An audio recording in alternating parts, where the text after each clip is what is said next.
The Lightfall expansion is right around the corner. Now I want to give you guys my top 10 exotics specifically for the Warlock that you need to get before Lightfall comes out. Now just note that there's no particular ranking for these. These are just my personal options that I would choose, especially with the Armor 3.0 changes coming, the changes to mods, and also how we're going to be able to stun champions. I based all that around these exotics here, plus playability in general. Now the first one I want to talk about is the Transversive Steps. Its perk, Strange Protractor. Sprint speed is increased. After a short time of sprinting, your current equipped weapon is automatically reloaded. Again, this is great for PvP. It's great for the Crucible. It's a very passive type of exotic.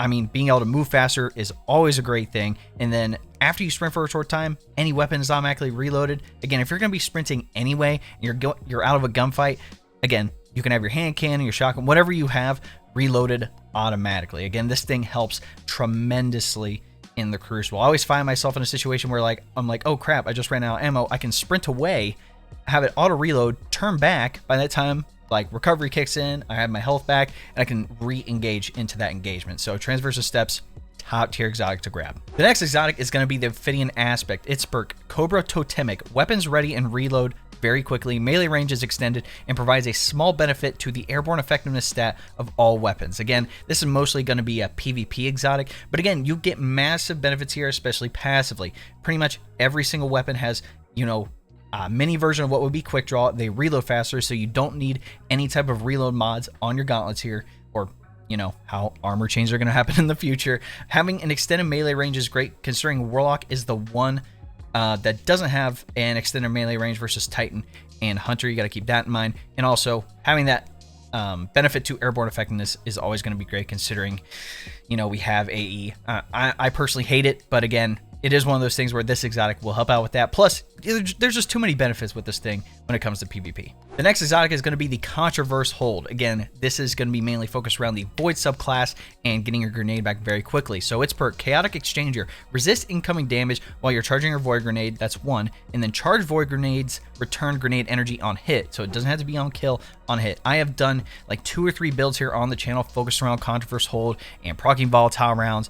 Considering volatile rounds are going to be able to pop anti-barrier champions. Again, I thought that was important. I already made a video on that, but pretty much when it comes to the Void subclass, it's either I see people rocking the Contraverse Hold or something like Nezarec Sin. Now, I personally like Nezarec Sin a lot, but with this one, you specifically focus on the grenade. You can really have a very fast grenade cooldown with this exotic, and it comes in handy a lot of the time, especially in PvE activities. It is just an OG exotic from Forsaken, and it works extremely well. Now, next up, to no one's surprise, the Starfire Protocol. I hate how this thing looks, but it performs very, very good on the Solar subclass. So its perk, Fusion Harness. Fusion grenades have an additional charge and recharge from empowered weapon damage. Fusion grenade kills grant Rift energy. So again, you mostly want to rock the Empowering Rift here. Again, if you use your melee to proc Radiant, again, that's considered empowered weapon damage, but pretty much being able to pop your Empowering Rift on top of, you know, being able to pop your Well of Radiance later, or if you have it, whatever. As long as you do damage to a target, you can have unlimited fusion grenades. And especially with Charge of Light builds and, you know, Elemental Well builds and how that's going to change in the future, this may turn out differently, but I feel like most of the people in the community that run tough activities or solo activities, especially when it comes to dungeons, Starfire Protocol is a main exotic people are using, because fusion grenades with Touch of Flame with the double explosion and stacked on Scorch and more ignitions, again, we all it just ends up working out extremely well. The next exotic I want to talk about is the Osmiomancy Gloves. Again, its perk is Fervored Cold Snap. Your Cold Snap grenades gain an additional charge that recharges quicker on direct impact, and the Seeker spawn from Cold Snap grenades travels farther. So pretty much it allows you to have 2 Cold Snap grenades, and every time that Cold Snap grenade, you know, goes to another target, it gives you grenade energy. So if you have mass grenade cooldown with, you know, stacked firepower with Charge of Light, again, you can pretty much have unlimited Cold Snap grenades. And then also going into the Bleak Watcher, being able to have double Bleak Watcher is extremely helpful, especially for high-end activities. Freezing targets, and honestly, Stasis in general is extremely underrated right now, just because we got the changes with the Light subclasses 3.0. God, Stasis is mad underrated. I can't talk, but I already dropped a build with the Osmiomancy Gloves, going over a Bleak Watcher and a Cold Snap build, and both are extremely effective. If you want to check that out, I'll put that in the description. But if you plan on rocking Stasis, you know, when Lightfall drops, this is going to be, it's going to be a main exotic for you. The next exotic I want to talk about is the Secant Filaments. Again, these are exotic boots. Its perk, Devouring Rift. Casting an Empowering Rift will grant you Devour. Damage dealt by you and your allies from within your Empowering Rift will disrupt combatants. So pretty much the main thing with this exotic is that as long as you're inside the rift, you can cause, you know, overload to overload champions. That's going to be the main thing here. Since we're getting all these changes next season on how to stun overload champions, again, these might come in handy, but in general, I've already come out with a build for this as well. Being able to proc Devour strictly from the boots allows you to rock the other two aspects on the Void 3.0 subclass on your Warlocks. So again, the main thing is also like potential, you know, builds that we could do with this, and then also being able to stun overload champions. That is going to be a big one, depending on how we're going to be able to do that come Lightfall. Next exotic I want to talk about is the Rain of Fire. So Solar Fusilier is its perk. Air dodge reloads all of your weapons and improves the airborne effectiveness of fusion rifles and linear fusion rifles. Final blows with these weapons make you radiant, provides a moderate benefit to airborne effectiveness stat for fusion rifles and linear fusion rifles. So we have a plenty of benefits here when using Icarus Dash. It reloads all your weapons, like stowed, whatever. So being able to dodge midair, have that free reload is fantastic. And pairing this with Vex Mythoclast, like I've already done a whole build. I've done a build with a lot of these exotics, but again, pairing this with Vex Mythoclast just makes it really good. But the main thing here is that final blows with those weapons can make you radiant. Now, the big point here is that while you're radiant, when come Lightfall, you can actually break anti-barrier champions, shields. You can break the shields with being radiant. So that is going to be a benefit here. So I can see these potentially being extremely good for both. I've already done my PvP review of these as well, but I like it for both PvE and PvP. And being able to like proc radiant just like that, I think could be really good and potentially good for solo activities when it comes to, you know, breaking those anti-barrier champions very easily.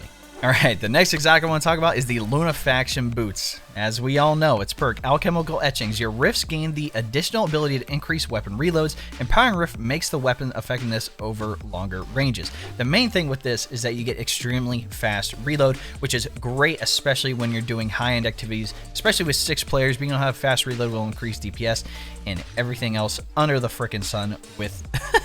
with these freaking boots. So again, this exotic is mostly a team exotic, and especially with larger teams, being able to have that increased reload speed is fantastic. So these boots in general, just a good pickup and something to have for those bigger team activities. Now for my Stormcaller people, I would pick up the Fallen Sunstar exotic helmet. Its perk, Ionic Conductor. Ionic traces you create move faster and grant you additional ability energy. Nearby allies also gain ability energy when you collect an Ionic trace. So I've already dropped a build with this, but pretty much it allows you to have all of your abilities back very, very quickly. This is almost like the Nezrak Sin version of what would be, you know, the Arc subclass, except it's based on Ionic traces, and those are going to come into key, you know, next season. But with having your abilities, especially on Warlock, you can jolt a lot of targets, and jolt will cause you to stun overload champions come Lightfall. So I think this exotic could come in handy if you're going to be rocking the Arc subclass, especially if you want to rock Chaos Reach over Stormcaller.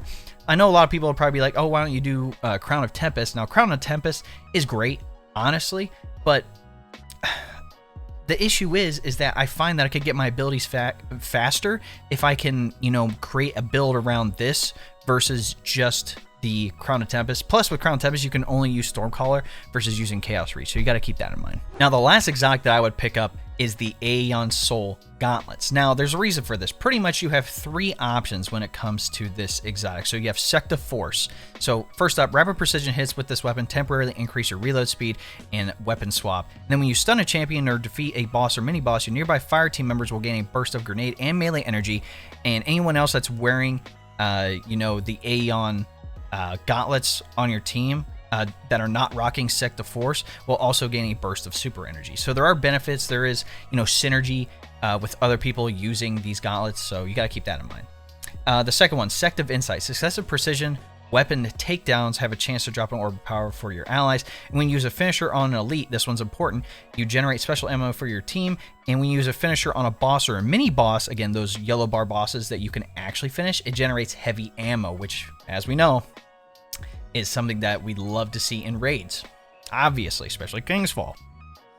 Granted, it's very useful in other raids as well, but that's just a thought. But nearby Aeon Soul allies who do not have Sect of Insight roll equipped also gain a bonus to weapon damage for a short time. And then lastly, we have Sect of Vigor. Again, gain class ability energy as your allies die. Gain full class ability energy when you resurrect an ally. When you cast your super, nearby allies gain an instant burst of healing. Aeon Soul allies who do not have the Sect of Vigor roll equipped also gain an overshield. Again, that one's not really the big one. The big one here is Sect of Insight. So, especially if you're on Warlock and you're rocking something like, I would say, Starfire Protocol or Lunafaction Boots, being able to switch to this to finish those mini bosses or bosses that are finishable and spawning heavy ammo for your teammates is very, very good. I know I switch it out on my team, and other Warlocks do as well. Being able to switch this out, get a finisher, switch back to Starfire Protocol, so then I can, have my, double fusion grenades or switch back to Lunafaction Boots, so everybody on the team can have really fast reload speed. But again, this is really good in case you need heavy ammo to spawn. But that, ladies and gentlemen, is my top 10 Warlock exotics that I would pick up before Lightfall gets here. Let me know what you guys think. Is there another exotic that you think should be on this list or replace an exotic on this list? Again, like I said, this is just my personal top 10 and stuff that I think will be effective come Lightfall. If you like what you saw, be sure to drop a like on the video, subscribe to the channel, and then turn the bell next to notifications so you don't miss out on another one of these videos. If you didn't know, we actually stream here on YouTube 3 days a week, Tuesdays, Thursdays, and Friday evenings at 9 p.m. Eastern. Again, most of the time we are playing Destiny 2, we're doing carries, we're playing PvP with, people in the Discord server, we're doing all that stuff. Again, we are doing dungeon carries as well, so again, if you just want to hop in any activity, just hop in the live stream, say, hey, can I hop in with you? We'll be like, absolutely. And like I mentioned, if you want to be proactive, join my Discord. That's where we're going to be chatting, and we have other topics in there as well, like PC tech, anime, and more. Lastly, if you didn't know, we hit YouTube Partner recently, which is just freaking awesome. It's given us a lot of exclusive benefits here on the channel. One of those things being memberships. If you don't know what a membership is, essentially it is like a Twitch subscription. Again, it's going to give you access to emotes, the monthly badges, and other things here on the channel. If you would like more information, all you have to do is press the join button next to subscribe, and that'll give you a rundown with all the details you need. In any event, ladies and gentlemen, that's the end of the video. Hope to catch you in the next one. Cheers!